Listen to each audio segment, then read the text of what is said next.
Les robots de Célestine, elle, ouvrit les yeux à l'heure indécise où la nuit n'a pas encore renoncé et où le jour ne s'est pas encore décidé, à cette frontière minuscule que les paysans d'autrefois reconnaissaient sans réveil matin, parce qu'elle était inscrite dans leur sang depuis tant de générations qu'elle finissait par y battre toute seule.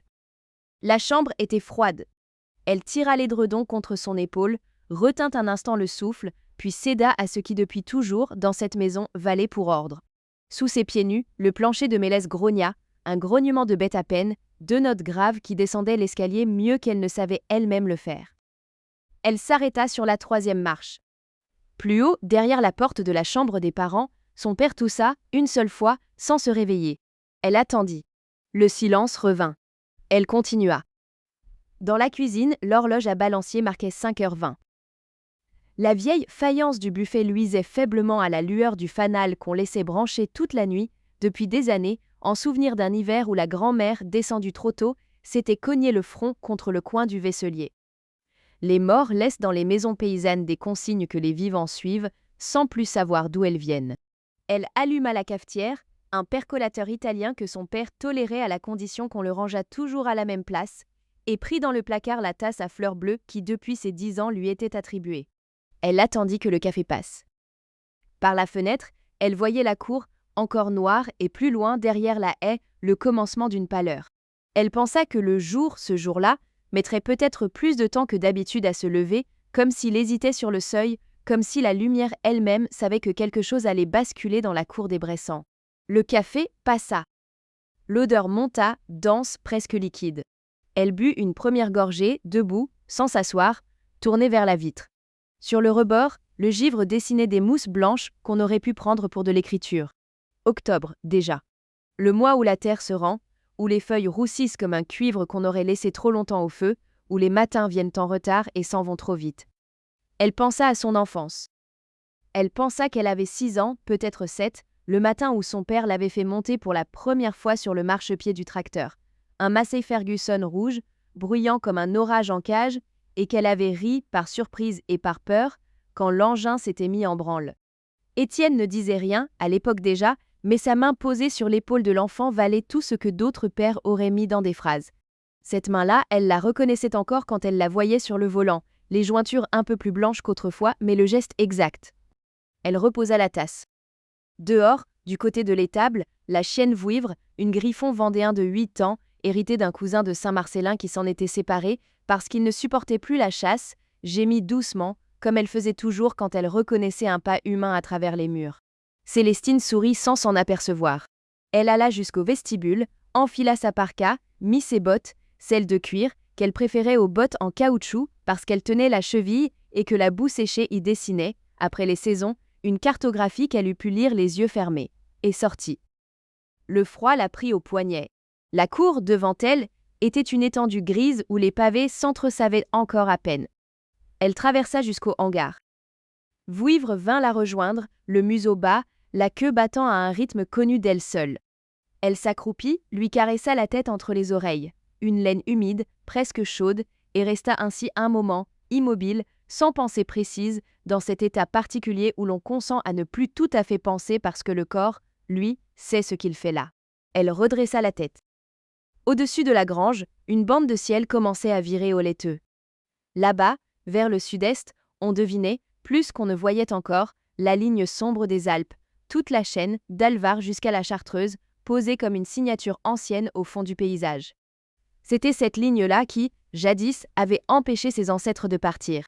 On ne quitte pas si facilement un horizon qu'on a appris à lire depuis l'enfance. Elle resta là, immobile, peut-être 2 minutes, peut-être davantage. Elle savait, sans regarder l'heure, qu'on était à une demi-heure près du point où la lumière mord. 5h50. 6h. Le moment exact où, dans le souvenir des paysans qui l'avaient précédé, on cessait de croire à la nuit.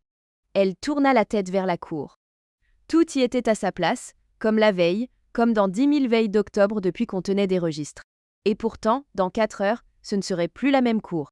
Elle pensa à ses années d'école d'ingénieur. Elle revit la chambre de 14 mètres carrés à Palaiseau, les nuits sur les architectures de réseaux de neurones convolutionnels, les conférences à Lille et à Édimbourg, le post-doc qu'on lui avait offert à Stanford et qu'elle avait refusé sans bien savoir, alors, ce qu'elle refusait. Elle l'avait su plus tard. Elle l'avait su un matin de mars, justement comme celui-ci, quand, descendue à la ferme pour un week-end, elle avait regardé son père marcher seul dans le verger et qu'elle avait compris que personne, si elle ne le faisait pas, ne lirait jamais le paysage à sa place. Elle revint vers la maison. Une lumière s'était allumée dans la cuisine. Étienne. Elle reconnut sa silhouette derrière la vitre. Il s'était habillé avant même qu'elle eût remarqué qu'il s'était levé. Ainsi font ceux dont la nuit est déjà un travail. Il sortit, son bol entre les mains. Il vint jusqu'à elle, sans se presser, et s'accouda à la barrière du parc. « Tu as dormi ?»« Un peu. »« Ils arrivent à 9h, ces gens ?»« 9h30 plutôt. » Ils ont passé la nuit à Mâcon. Il hocha la tête. Il but une gorgée. Il regarda la ligne des Alpes, lui aussi, comme si la montagne eût été l'arbitre obligé de tout ce qui se déciderait ce jour-là. « Ça va aller ?» dit-il enfin. Ce n'était pas une question. Ce n'était pas non plus tout à fait une affirmation. C'était cette manière qu'il avait depuis toujours, lui qui parlait peu, de remettre à plus tard les phrases trop fortes. Elle le savait. Elle ne répondit pas. Elle posa la main sur le bois gelé de la barrière, à 10 centimètres de la sienne, et regarda le jour monter. Au loin, sur la départementale qui descendait des Chanais vers le bourg de Saint-Chef, un premier camion passa, ses phares balayant brièvement la haie de noisetiers. Ce n'était pas le leur. Elle le sut sans avoir à compter les essieux. La ferme connaît ses bruits, et le grondement des semi-remorques qu'elle avait commandées ne ressemblerait à rien de ce qu'on avait jusqu'ici entendu monter par cette route. À 9h22, on entendit pour la première fois quelque chose qui ne ressemblait pas. Un grondement bas, continu, presque civilisé, qui montait par la combe et ne se faisait précéder d'aucun grincement de boîte. Étienne, qui finissait de remettre du fil sur le rouleau de la débroussailleuse, leva la tête. Marcel, posté devant le hangar, croisa les bras. Célestine sortit du bureau, son carnet à la main. Le premier semi-remorque apparut au tournant des Chanais. Il était bleu nuit, sans logo apparent autre qu'un idéogramme discret en lettres argentées sur la cabine, et il avançait avec cette lenteur des très lourdes choses qui ne forcent rien. Le second suivait à 50 mètres. Tous deux tractaient des plateaux surdimensionnés, recouverts d'une bâche grise tendue par des sangles. On voyait, sous la bâche, des formes massives, anguleuses, et cela suffisait à donner à la scène un air de cérémonie qu'elle n'avait pas encore. Le portail avait été ouvert depuis 7 heures. Étienne y avait passé un coup de Karcher la veille, parce qu'il ne supportait pas qu'un visiteur, surtout étranger, eût à enjamber de la boue dans la cour des Bressans. Cette politesse-là aussi venait des morts. Le premier semi s'engagea. Le chauffeur, un homme jeune, asiatique, fit un signe de la main à Célestine. Derrière le second camion, dans une berline noire qui suivait, descendit un autre homme, plus âgé, plus mince, vêtu d'une parka technique grise qui le distinguait à la fois des paysans du coin et des cadres lyonnais qu'on voyait parfois descendre des préfectures. Il s'avança, salua d'un léger mouvement de tête et tendit la main. Madame Bressan. Weylin. Il avait un français net, articulé sans effort visible, mais avec quelque chose d'un peu trop égal dans la prosodie, comme on parle quand on a appris une langue dans des salles plutôt que dans des familles. Célestine lui rendit son salut. Elle l'avait reçu à Munich 6 mois plus tôt pour la signature de l'accord-cadre, une journée et demie de réunion, 2 dîners, un musée. Elle se souvenait surtout d'un détail. Il avait demandé, à la fin, ce qu'on lisait en France, en littérature contemporaine. Elle avait répondu Quignard. Il avait noté le nom dans un petit carnet. Vous avez fait bonne route ? Mâcon-Lyon, c'est un rien. Le convoi est en règle. Nous décharger d'abord les 3 tracteurs, ensuite les robots, comme convenu ? Comme convenu. Les chauffeurs descendirent. Ils étaient 4 en tout, 2 par camion. Ils ouvrirent les sangles avec une économie de geste qui fit sourire intérieurement Marcel, le vieux savait reconnaître les ouvriers efficaces, qu'ils fussent d'ici ou d'ailleurs. La bâche tomba sur le premier plateau. 3 machines apparurent, alignées tête-bêche, prises dans des berceaux d'acier capitonnés. C'étaient 3 fentes 728 Vario, génération 8, équipées du module autonomie que la firme allemande co-développait depuis 3 ans avec son partenaire chinois. Verre profond, capots austères, leurs pare-chocs agrémentés des barres de capteurs lidar, 6 unités par tracteur, 2 à l'avant, 2 à l'arrière, 2 latérales, qui leur donnaient cet air d'insecte attentif que ne possédaient pas les machines d'avant. Sur chaque côté de la cabine, surmontant la marque, 4 lettres discrètes, ATNM. Le mot autonome qu'on n'avait pas voulu écrire en clair, parce qu'à un certain seuil de modernité, on commence à comprendre que la pudeur, en typographie aussi, fait partie du métier. Waylin remit à Célestine un dossier cartonné, un dossier en papier, ce qu'elle n'avait pas vu depuis longtemps, puis il fit signe au plus jeune des chauffeurs, qui mit en route le bras hydraulique de la rampe. Le premier tracteur, libéré de son berceau, s'ébranla, non pas par moteur thermique mais en mode électrique de manœuvre, ce qui lui permit de descendre la rampe avec un seul filet de bourdonnement, comme s'il glissait sur de l'huile. Étienne s'était rapproché. Il regardait sans rien dire.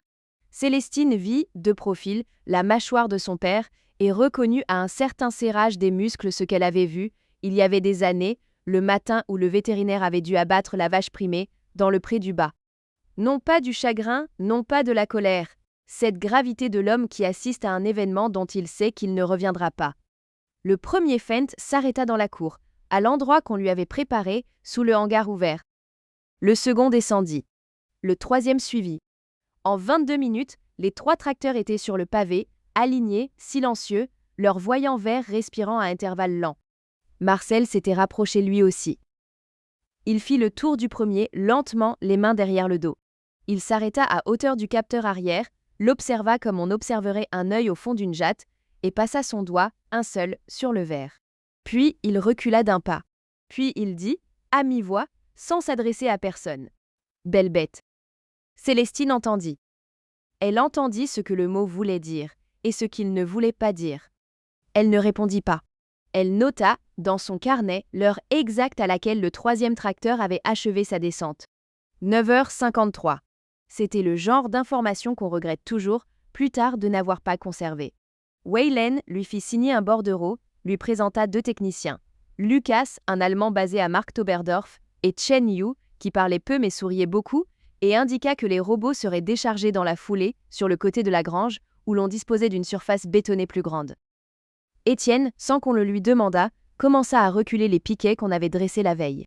Marguerite parut sur le pas de la porte. Elle avait son tablier, ses mains rouges encore farinées, elle finissait sa pâte à tarte. Elle ne s'avança pas. Elle resta sur le seuil, à quelques mètres de la scène, et son regard passa sur les 3 tracteurs avec cette expression qu'elle prenait quand on lui demandait son avis sur une chose qu'elle préférait ne pas commenter. Puis elle rentra, sans un mot, et la porte se referma sur le bruit des assiettes qu'elle avait laissées en suspens. Waylin la regarda rentrer. Il dit, à mi-voix, à Célestine. « Votre mère !»« Ma mère !» Il hocha la tête. Il ne précisa pas davantage. Il y a, dans certaines réticences, une intelligence qui dispense d'expliquer. Le ciel, pendant ce temps, avait achevé de blanchir. Une brume résiduelle traînait encore au-dessus du champ de seigle, mais elle se levait. On aurait dit qu'elle se rétractait pour laisser passer le jour. La lumière, à 10h15, touchait déjà le pignon et de la grange. Le second semi-remorque transportait 10 caisses de bois clair, presque rectangulaires, presque un peu plus hautes que larges, marquées d'un idéogramme rouge, le caractère PON, qui veut dire ami, et d'un numéro de série qui commençait par les lettres ZP. Elles étaient sanglées les unes contre les autres, et l'on devinait, à la précision de leur calage, qu'on avait dû les ranger par ordre d'extraction. Lucas, l'Allemand, prit en main l'opération. Il avait apporté un transpalette électrique léger qui sortit presque seul du semi et, l'une après l'autre, il déposa les 10 caisses sur le béton, en 2 rangées de 5. Pendant ce temps, Chen Yu, à l'arrière, vérifiait sur tablette la séquence de réveil de chaque unité. Waylin se retourna vers Célestine. « Vous voulez assister au déballage du premier ?»« Bien sûr. » Il fit un signe à Lucas.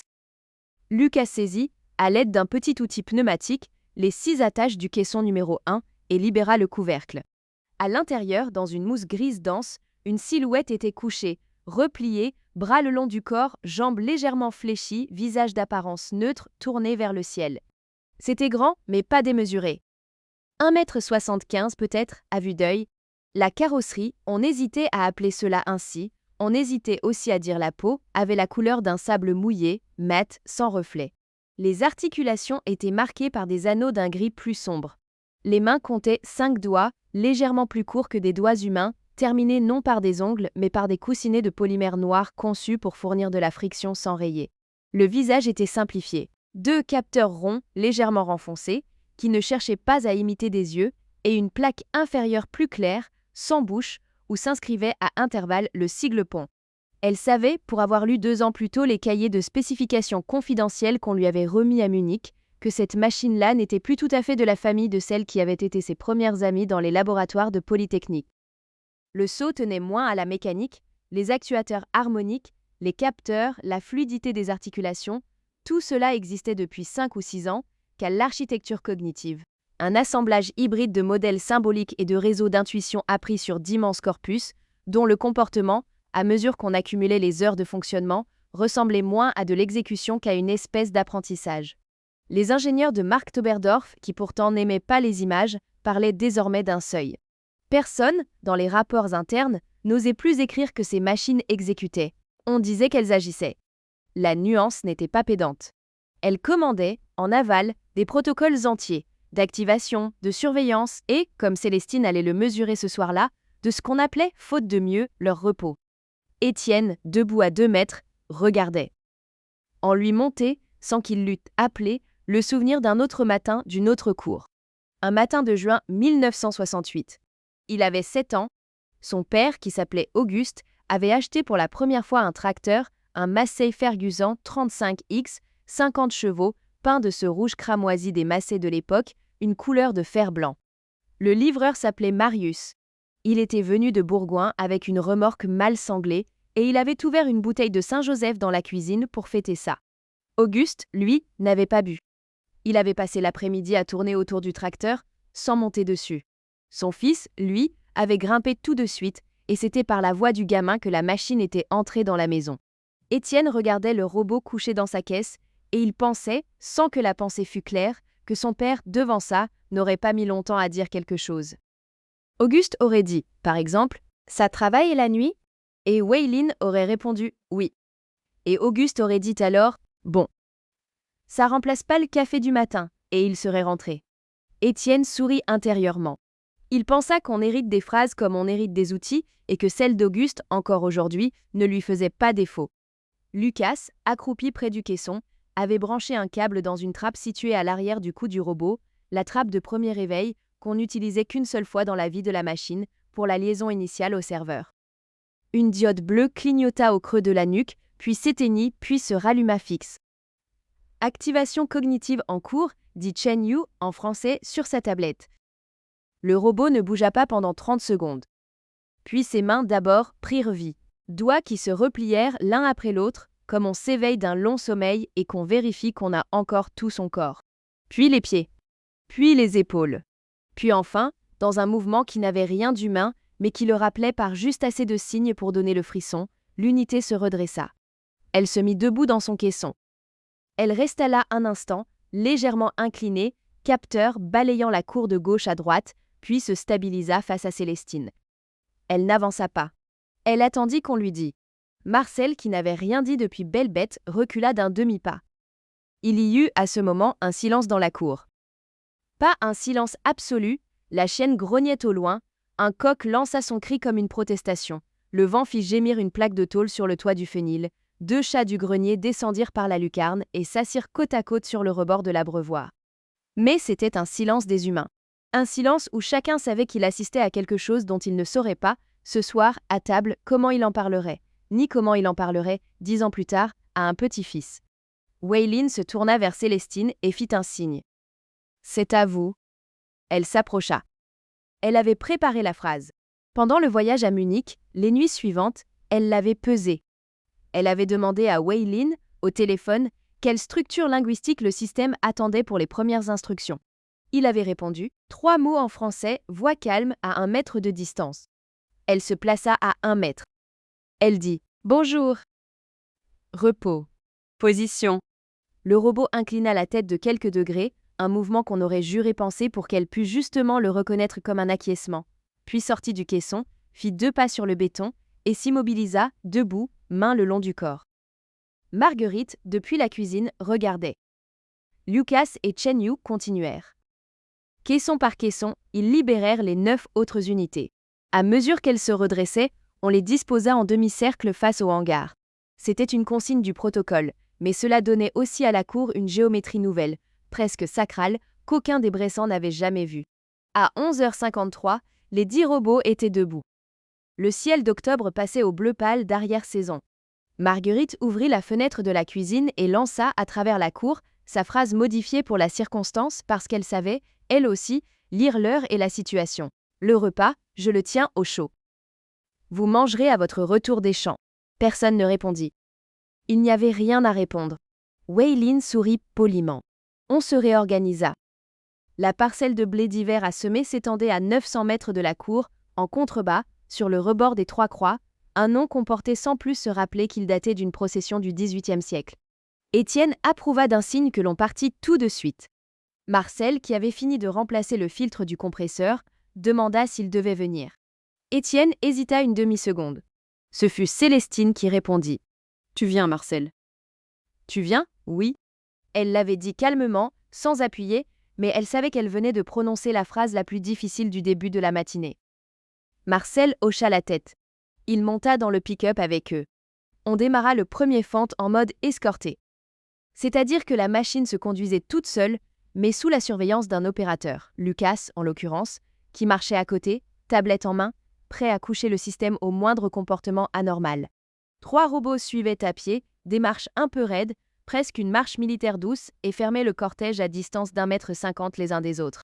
Le pick-up d'Étienne ouvrait la marche. Célestine et Wei Lin étaient assis derrière. Étienne conduisait sans parler, le regard rivé droit devant. Marcel, à côté de lui, posa sa main droite sur le tableau de bord, ce geste qu'il faisait depuis 30 ans, dès qu'on partait sur la départementale, comme s'il avait fallu tenir la voiture au cas où elle eût voulu prendre la liberté. La parcelle des Trois Croix descendait en pente douce vers le ruisseau du Vernet. Elle était bordée, à l'ouest, par une haie de noisetiers vieille de 60 ans, replantée par Auguste après l'arasement des années 50, et que Étienne, lui, n'avait jamais retouchée. À l'est, le talus du chemin communal, où pâturaient en été les vaches limousines. La terre, retournée la semaine précédente, était sombre, grasse, presque noire par endroits. Une odeur de glèbe montait, mêlée à celle plus aigre des feuilles tombées des fossés. Étienne arrêta le pick-up au coin du champ. Les 3 descendirent. Le Fent arrivait, suivi des 3 robots, sur le chemin caillouteux. « Ouvrez la barrière !» dit-il à Marcel. Marcel ouvrit. Le tracteur s'engagea dans la parcelle. À 50 mètres, il s'arrêta de lui-même, calibra sa position au GPS centimétrique, déploya ses bras d'enfouisseur, 6 éléments d'inox poli qui se mirent en place comme des doigts rétractables, et attendit l'ordre. Wei Lin se tourna vers Célestine. « Quand vous voulez. » Célestine prit sa tablette. Elle ouvrit la routine d'ensemencement. C'était un petit script de 400 lignes qu'elle avait écrit elle-même, parce qu'elle n'avait pas voulu se contenter du firmware d'usine et qu'elle avait testé la version finale, 3 nuits plus tôt, au simulateur. Elle hésita une seconde, regarda son père et appuya. Le tracteur se mit en marche. Il avançait à 6 km/h exactement. Les bras d'enfouisseur creusaient les sillons à profondeur calibrée. Une trémie ventrale délivrait les graines au rythme programmé, 420 grains par mètre carré, semences filon, blé tendre à paille demi-haute. Derrière, un rouleau lisseur recompactait la terre en un mouvement régulier qui, vu de loin, avait quelque chose de l'ondulation marine. À 30 mètres en arrière, les 3 robots se mirent en place. Ils ne semaient pas, ce n'était pas leur travail. Leur tâche, à ce stade, était la calibration des rangs. Chacun marchait, capteur baissé, et vérifiait à intervalles le tracé. À chaque ligne pleine, ils s'écartaient pour laisser repartir la machine en sens inverse. Leurs pas, sur la terre fraîche, ne faisaient presque aucun bruit. Leurs ombres, sous le soleil d'arrière-saison, se déposaient net, et c'était cela peut-être, plus que tout, qui rendait la scène étrange. Car des silhouettes humaines, dans un champ d'octobre, devaient avoir un certain bruit, et celle-là n'en avait pas. Célestine s'était assise sur un piquet de la haie. Elle écrivait dans son carnet. Pas des notes techniques qu'elle aurait pu se réserver pour la tablette, mais des phrases, la profondeur des sillons, la couleur de la terre, l'odeur, l'angle du soleil. Elle savait que ces phrases, plus tard, lui serviraient. Elle ne savait pas encore exactement à quoi. Étienne, debout à quelques mètres, regardait. Il ne dit rien. Il ne bougea pas pendant un long moment. Au bout d'un quart d'heure peut-être, il sortit son couteau de poche, un Opinel nœud degré 8 dont le bois s'était patiné comme la crosse d'un fusil ancien, ramassa une motte de terre, la coupa en 2, emporta une moitié à son nez et hocha la tête. La terre était bien. C'était l'examen qu'il faisait depuis 40 ans. Il l'aurait fait même si la planète entière s'était mise à trembler. Marcel, à 10 mètres, regardait aussi. Mais Marcel ne disait rien et il ne touchait pas la terre. Il avait croisé les bras, Il avait calé son chapeau et il regardait passer le tracteur comme on regarde passer un train qu'on n'a pas pris. Célestine ferma son carnet. Elle se leva. Elle alla jusqu'au bord du champ, là où la haie se creusait d'une vieille trouée, et resta un instant à hauteur du Fent qui faisait sa 4e ligne. Elle eut alors, sans crier gare, ce qu'elle ne sut pas nommer sur le moment et qu'elle nomma plus tard, dans son carnet, par 3 mots distincts. Le premier fut beauté. Elle voyait ce que la machine accomplissait, et c'était beau, la précision, la régularité, le sillon qui se déposait à l'absolu millimètre. Le second mot fut vertige, car cette beauté-là ne demandait plus rien à personne, ni la main, ni le dos, ni la fatigue. Le troisième mot qu'elle hésita longtemps à écrire fut tristesse. Tristesse non pas pour son père, qui regardait sans douleur visible. Tristesse non pas pour Marcel, dont la peine n'était pas dissible et qu'il ne fallait pas usurper. Tristesse pour quelque chose de plus large qu'elle n'avait pas appris à dire et qui ressemblait peut-être à ceci. L'idée que ce qu'elle voyait là, ce premier sillon-là, on l'avait attendu depuis l'invention de l'agriculture et qu'il avait fallu qu'il revînt à elle, dans la cour des Bressans un mardi d'octobre 2030, de l'autoriser. Le tracteur acheva sa 5e ligne. Waylin s'approcha, discrètement. « On rentre déjeuner ?»« On rentre. » Elle ne se retourna pas tout de suite. Elle laissa la machine repartir une fois encore, puis seulement après suivit son père jusqu'au pick-up. À 13h10, on rentra. Lucas resta au champ avec Shen Yu pour surveiller la fin de la séquence. Waylin déclina le déjeuner, un autre rendez-vous à Genève, en début d'après-midi, qu'il avait pris avant de connaître le contour exact de la matinée. Il salua Marguerite à travers la fenêtre et repartit dans la berline noire, après avoir laissé à Célestine une carte sur laquelle il avait porté son numéro privé. La cuisine des Bressans occupait l'angle nord-est de la maison. C'était une pièce de 5 mètres sur 6, dallée de pierre calcaire usée par 150 années de sabots, de bottes, de pieds nus en été. Au centre, la grande table de noyer, celle qu'Auguste avait fait faire en 1962 par un menuisier de Morestel, un seul plateau, 12 couverts possibles, recouverte ce midi d'une nappe en lin écru. Sur la cheminée qui ne servait plus au feu mais à l'horloge, une pendule à coucou de fabrication forésienne marquait 13h15. Au mur, des assiettes de moustier, héritées de la mère d'Étienne, et un calendrier des postes encore ouvert sur le mois précédent. Marguerite avait dressé pour 4. Elle servait toujours en pied, c'est-à-dire qu'elle ne s'asseyait que lorsque les assiettes étaient pleines. Le pot-au-feu fumait dans une cocotte en fonte noire. À côté, dans un saladier, une endive aux noix, et dans une corbeille, le pain coupé en tranches épaisses, un pain que Marguerite achetait 2 fois la semaine au boulanger de Saint-Chef, parce que celui de Corbelin, disait-elle, n'avait plus la mie d'avant. Étienne tira la chaise debout, à sa place habituelle. Marguerite servit. Le vin était un Crozère Hermitage 2027, bouteille ouverte la veille au soir et oubliée sur le buffet, ce qui n'était pas plus mal pour ce genre de plat.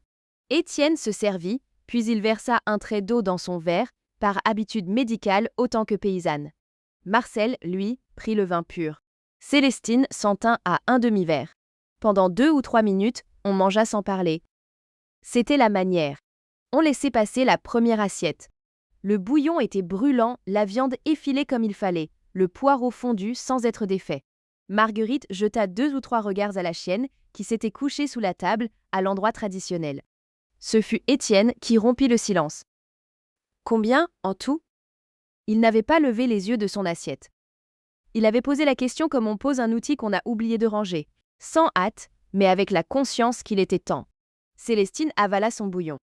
Elle s'était préparée à cette question depuis 4 mois. 3 814 000 €, hors taxe. Étienne hocha la tête. Il continua de manger. Marguerite, qui apportait le sel, ne marqua pas d'arrêt. Marcel posa sa cuillère. Le détail, reprit Étienne, je l'ai eu par écrit. Tu l'as eu, oui. Mais je veux te l'entendre dire. C'était, chez lui, la formule des décisions importantes. Il voulait l'entendre. Pas pour vérifier, il avait lu, il savait. Pour qu'elle fût responsable, devant lui, devant elle-même, devant la table, des chiffres qu'elle prononçait. Célestine reposa sa cuillère. 35% en leasing financier, sur 7 ans avec AgriLays. 25% en emprunt classique, crédit agricole, garantie BPI, taux fixe à 3,5. 20% de subventions, PAC numérique, Plan France 2030 sur le volet robotique agricole et la région. 20% d'apport propre. Sur l'apport, la moitié vient de la trésorerie de l'exploitation accumulée depuis 4 ans. L'autre moitié vient de moi. De toi, dit Étienne. De moi. Il leva enfin les yeux. Il la regarda. Elle soutint son regard sans baisser le sien. De où chez toi? Des marchés. Marguerite, à ce moment, s'assit. Elle prit son assiette. Elle commença à manger sans rien dire. Marcel n'avait pas repris sa cuillère. Célestine prit le temps. Elle savait que cette partie-là, son père ne l'avait jamais bien comprise, non par défaut d'intelligence, mais par défaut d'envie. Pour Étienne, l'argent qui se faisait sans qu'on suât avait quelque chose de pas tout à fait honnête, et il n'avait jamais voulu qu'on lui expliquât. J'ai commencé à 16 ans, dit-elle. Avec le livret que Pépé Auguste m'avait laissé. 4 200 €. J'ai placé sur des indices, pas sur des actions individuelles, et j'ai laissé faire. À 21 ans, je suis passé à des choses plus précises, quelques sociétés que je suis depuis longtemps, dont je lis les rapports trimestriels. À 23, j'ai un portefeuille de 410 000 €. Près de la moitié est partie, par paquet, dans l'apport personnel sur ce projet. Étienne écoutait. Et ça reste, ce genre d'argent? Demanda-t-il enfin. Ça reste si on ne le touche pas. Si on attend 10 ou 15 ans, oui, ça reste. Si on le sort tous les 6 mois pour jouer, non. Et toi, tu attends? J'attends. Il hocha la tête une troisième fois. Il avait sa manière à lui, par ses petits hochements répétés, de faire passer des décisions intérieures sans avoir à les annoncer. Marguerite, sans quitter son assiette, dit alors doucement. Pépé, lui, il avait son livret à la caisse d'épargne. Oui, dit Célestine.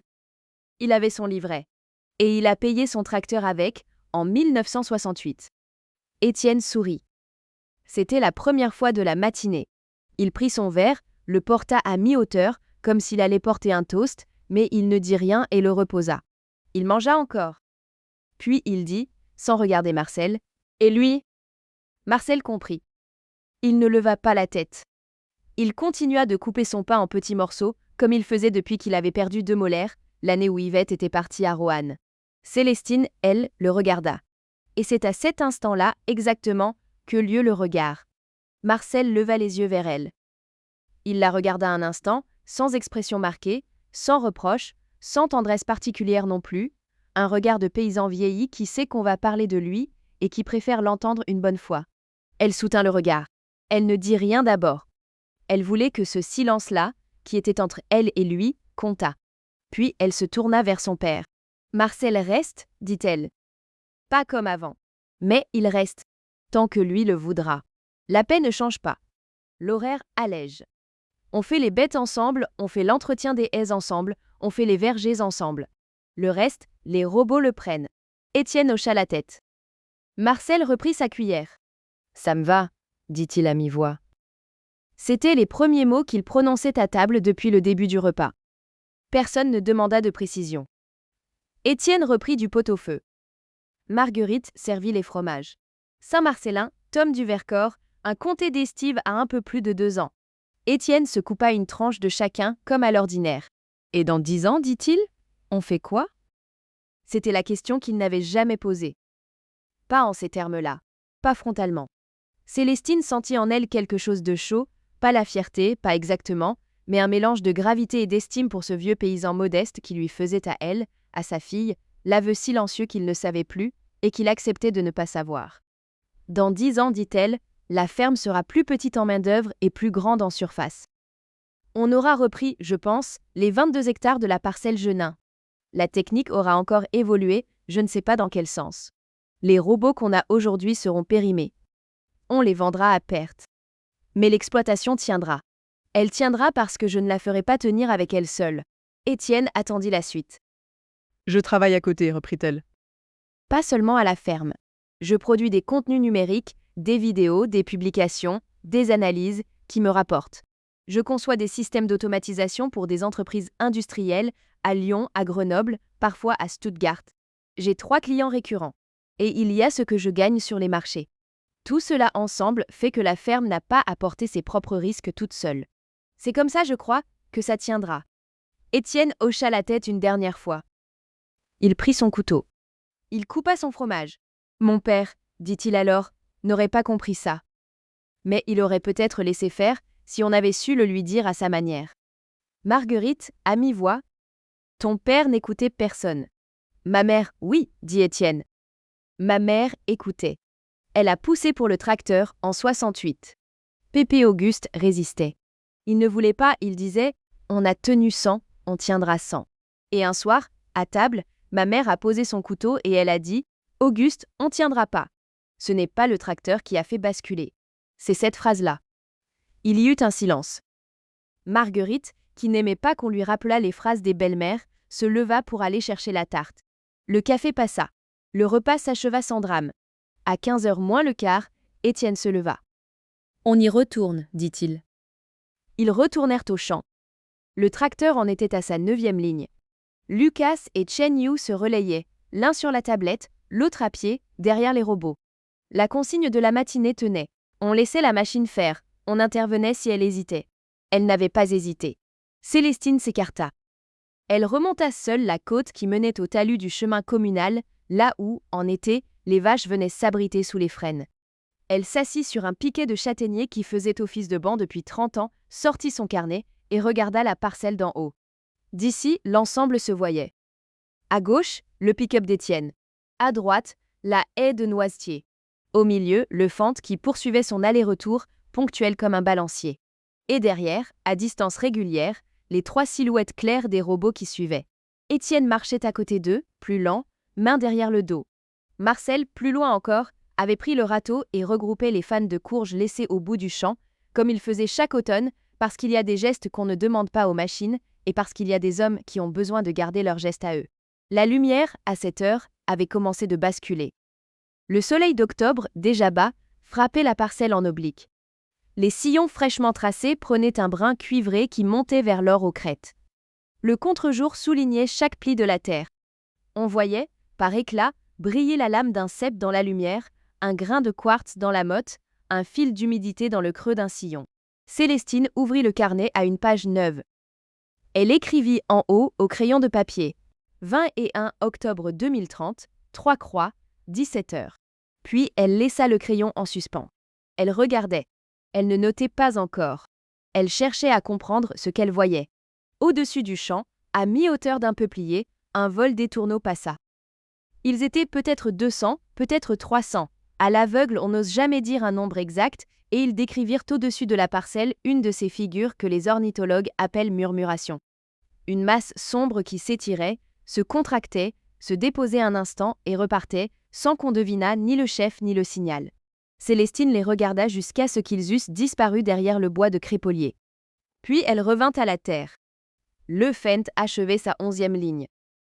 Il tourna en bout de champ avec cette grâce électrique qui ne tenait à rien d'autre qu'à la précision de l'algorithme. Ni dérapage, ni reprise, ni à-coup. Il repartit dans l'autre sens. Elle pensa à l'argent. Elle se rappela, sans amertume, qu'elle venait de poser, dans cette parcelle, l'équivalent de 4 années entières des revenus moyens d'un jeune ingénieur en Île-de-France. Elle se dit, sans triomphe, qu'elle avait construit cet apport sur des soirées passées à lire des rapports annuels au lieu de sortir, sur des renoncements qu'elle ne s'avouait jamais, sur cette discipline étrange que sa mère appelait, en patois, faire son fil, c'est-à-dire ne rien casser de la trame, jour après jour. Cette discipline-là valait, dans l'invisible, ce que les sillons du Fendt valaient dans le visible. Elle pensa, enfin, à sa stratégie. Elle l'avait à peu près formulée, au repas, mais c'était au champ, au-dessus du champ, qu'elle se formulait vraiment. La règle tenait en 3 termes. Ne pas vendre, lire les bilans, ignorer le bruit. Elle l'avait recopié au dos de son carnet en 2024 et n'avait jamais éprouvé le besoin d'y ajouter une ligne. À cette règle-là, elle devait quelque chose comme une part de la cour des Bressans. Elle leva les yeux. Au bout du chemin, Étienne avait posé sa main sur le capot du Fendt, à l'arrêt en bout de ligne. Il caressait lentement le métal froid. Elle ne sut pas, sur le coup, comment lire ce geste. Elle l'écrivit pourtant. Étienne pose sa main sur le capot, comme on calme une bête neuve.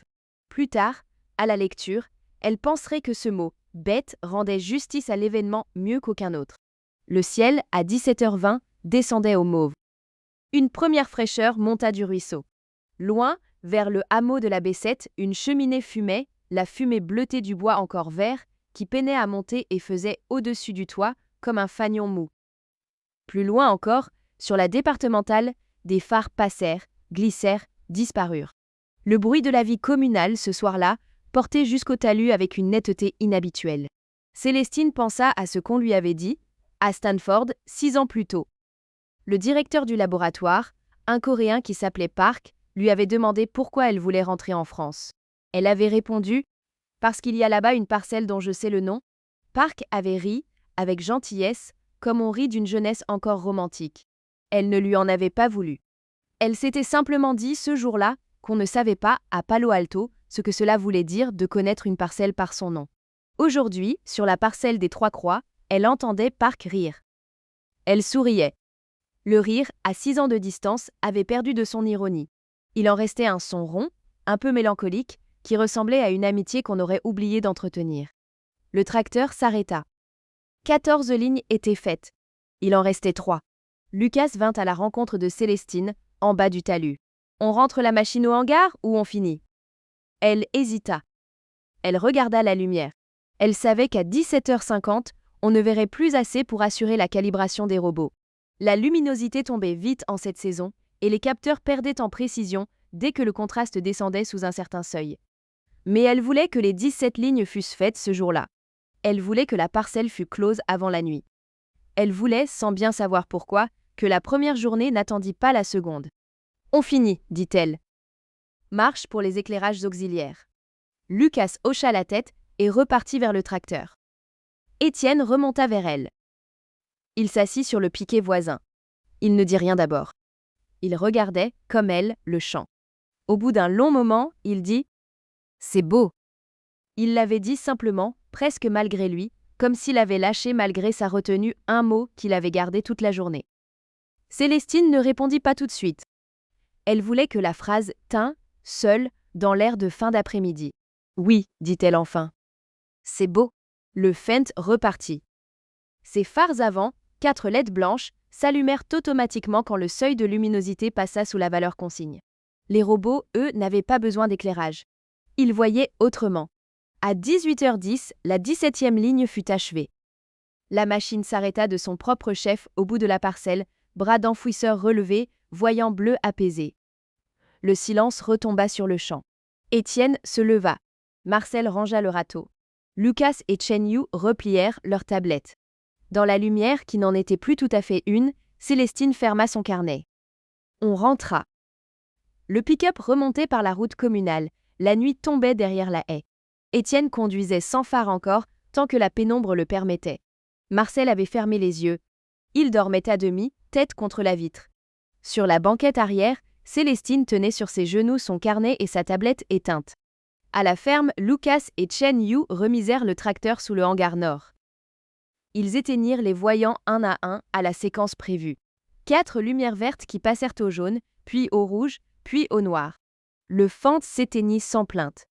Lucas tendit à Célestine un récépissé technique qu'elle signa sur la tablette de Chen Yu. Ils repartirent à 19h dans une voiture de location qui devait les rendre à Lyon-Saint-Exupéry avant minuit.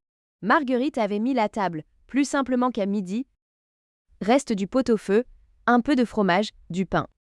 On dîna en silence, ou presque. Étienne dit, à un moment, « Demain matin, je veux refaire le tour seul. » Marguerite répondit, « Bien sûr. » Marcel dit qu'il rentrait chez lui. Il avait sa maison à 600 mètres, héritée d'une vieille tante. Personne ne le retint. Vers 21h, Célestine monta dans sa chambre. C'était la même chambre qu'à 10 ans, à 2 choses près. On avait remplacé le bureau d'écolière par un grand plan de travail blanc, et la bibliothèque, désormais, montait jusqu'au plafond. Sur le plan, 2 écrans, un ordinateur portable, un casque, une lampe articulée à lumière froide. Dans la bibliothèque, à hauteur de regard, une rangée de livres qu'elle relisait par cycle. Quignard, Annie Lebrun, Bachelard, Marc Bloch, Henri Mendras. Un peu plus haut, sa thèse de 3e année reliée, qu'elle ne rouvrait jamais. Elle alluma l'ordinateur. Elle ouvrit son terminal. Elle vérifia d'abord les cours de clôture des marchés américains. Il était 15h à New York, 2 heures encore avant la cloche. Le S&P 500 montait de 0,6. Une de ses positions principales, qu'elle suivait depuis 3 ans, gagnait 2% dans la séance. Elle ne fit rien. Elle ne vendit rien. Elle ferma le terminal sans noter de mouvement. Elle resta un instant immobile devant l'écran noir. Sa stratégie tenait sur peu de choses au fond, acheter ce qui durerait, garder sans vendre, ne jamais confondre la nervosité du jour avec la marche de la décennie. Elle avait commencé à 16 ans, avec les 4 200 € du livret que Pépé Auguste lui avait laissé en mourant, un livret jaune à la couverture racornie, dont elle gardait encore le carton dans le tiroir du bureau. À 17 ans, elle y avait ajouté 20 000 € gagnés sur un forum allemand où elle vendait, le soir, des plugins audio écrits en C++. Ses premières lignes rentables. Le reste, 6 années patientes, s'était construit par achats mensuels jamais interrompus, lus à jeun, choisis sans euphorie. Elle en avait aujourd'hui près de 100 fois la mise initiale. Et près de la moitié, ce soir, dormait sous la forme métallique de 3 Fendt et de 10 machines plus difficiles à nommer, dans les hangars de la cour. Le reste n'avait jamais relevé du jeu. Elle pensait à ces années comme à un long arrosage, patient, sans euphorie, mesuré au goutte à goutte d'une saison plus longue qu'une vie d'homme. Elle ouvrit ensuite un dossier intitulé Vidéo 47, Robots agricoles, premier jour. Elle commença à écrire un script. Pas un compte-rendu, un essai. Elle voulait que la chronique de cette journée fût aussi sobre qu'elle avait été dense et qu'on n'y entendît rien d'épique. Elle nota en titre une phrase qu'elle hésita longtemps à garder, puis qu'elle laissa, ce qu'on voit quand on a posé la main sur le capot d'un Fendt autonome dans la cour d'une ferme d'Isère. Elle ouvrit, enfin, le fichier Semtech, spécification V3. Un client de Grenoble, fabricant de boîtes de vitesse pour véhicules industriels, lui avait commandé en septembre l'architecture d'un système d'automatisation pour ses lignes de contrôle qualité. Elle avait 2 semaines de retard sur la livraison. Elle relut le dernier paragraphe qu'elle avait laissé ouvert. Elle ajouta 2 lignes. Elle ferma. Par la fenêtre, la cour était noire. Du hangar nord, on apercevait, au ras du sol, la veilleuse rouge du tracteur, minuscule, elle aussi en attente d'être éteinte, mais Lucas l'avait laissée pour la nuit, le temps que la batterie se rééquilibre. Du hangar sud, en revanche, on ne devinait rien. Et c'était cela, maintenant, qui n'était plus vrai tout à fait. Les 10 robots, eux, n'étaient pas au repos.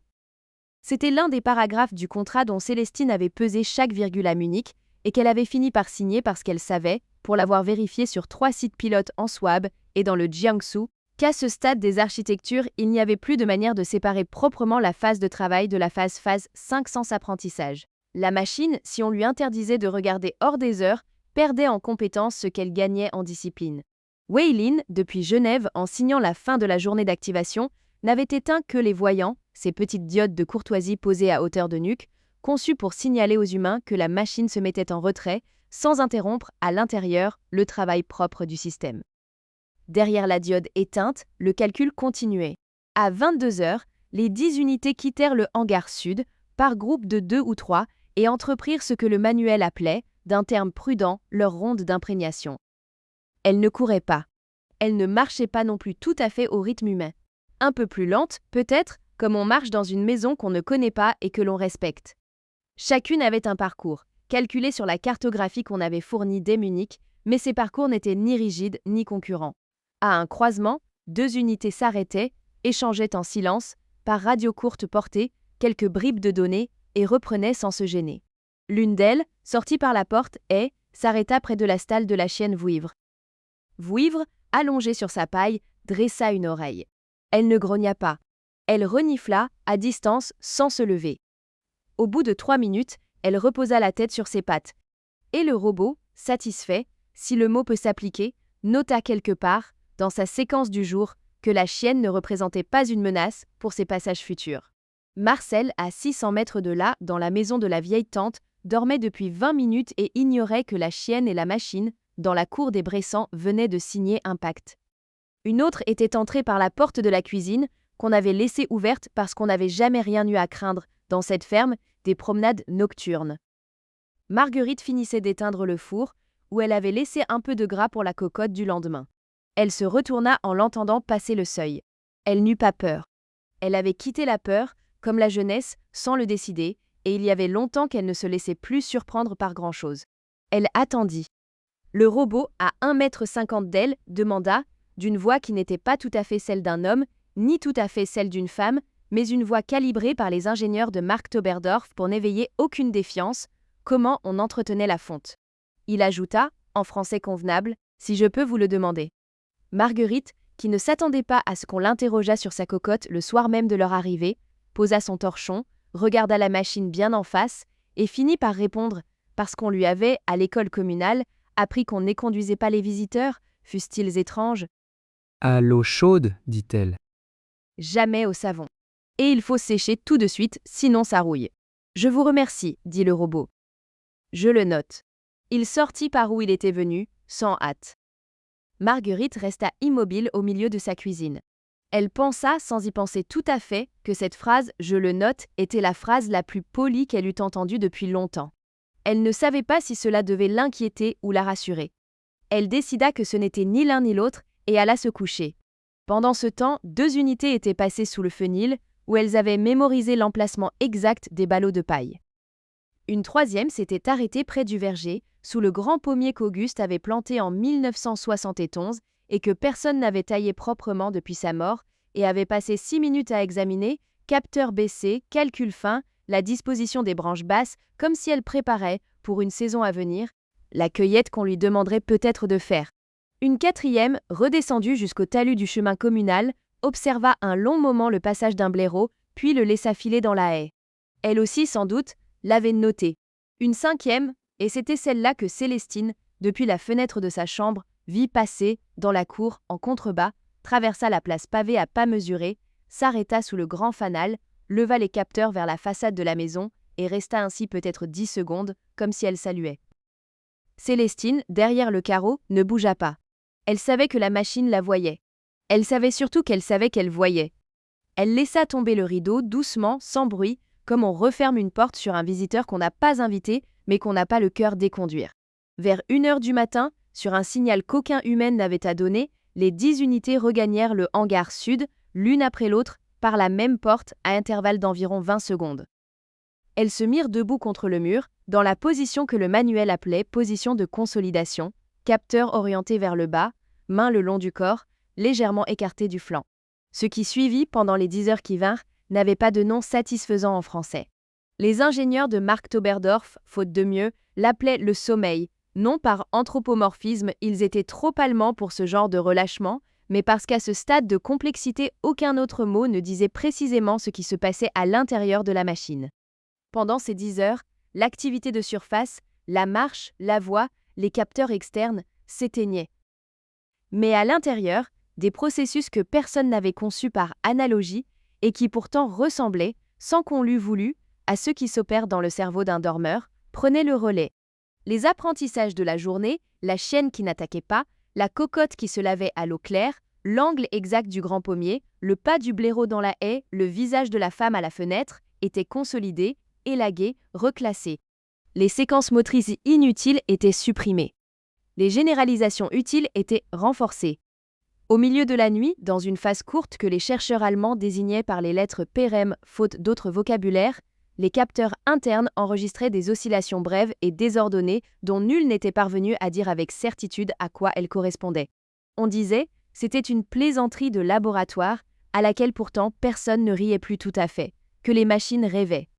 Au matin, sans qu'on pût dire ce qui avait changé, l'unité n'était plus tout à fait la même qu'au soir.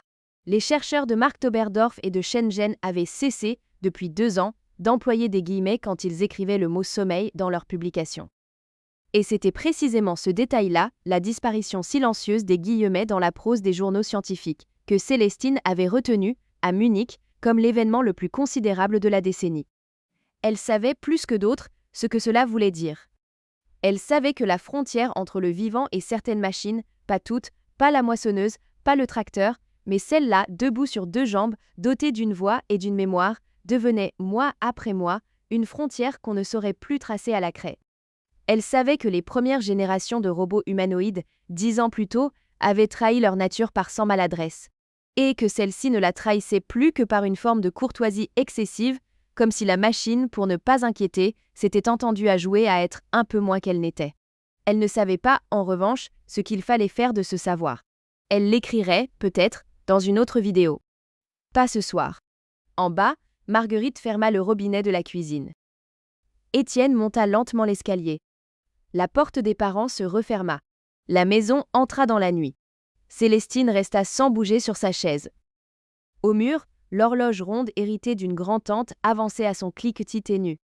Sur le bord du plan de travail, un mug de thé refroidissait qu'elle avait oublié dès la première gorgée. Elle pensa, sans y penser vraiment, qu'elle devrait écrire à Weilin pour le remercier d'être venu lui-même. qu'elle devrait aussi répondre à Camille, son ancienne camarade de promo, qui lui avait écrit la veille depuis Berlin et dont la lettre attendait depuis trop longtemps. Elle ne fit ni l'un ni l'autre. La fatigue tombait sur elle comme la nuit sur la cour, par couches successives et silencieuses. Elle reprit son carnet. Elle écrivit, à l'encre cette fois, sur la dernière page laissée libre depuis le matin, 21 octobre, fin de journée. 3 Fent, 728 livrés. 10 robots debout. Première parcelle semée à la machine seule. Le père a posé la main sur le capot. Marcel a accepté. La mère n'a rien dit, ce qui, chez elle, est un consentement.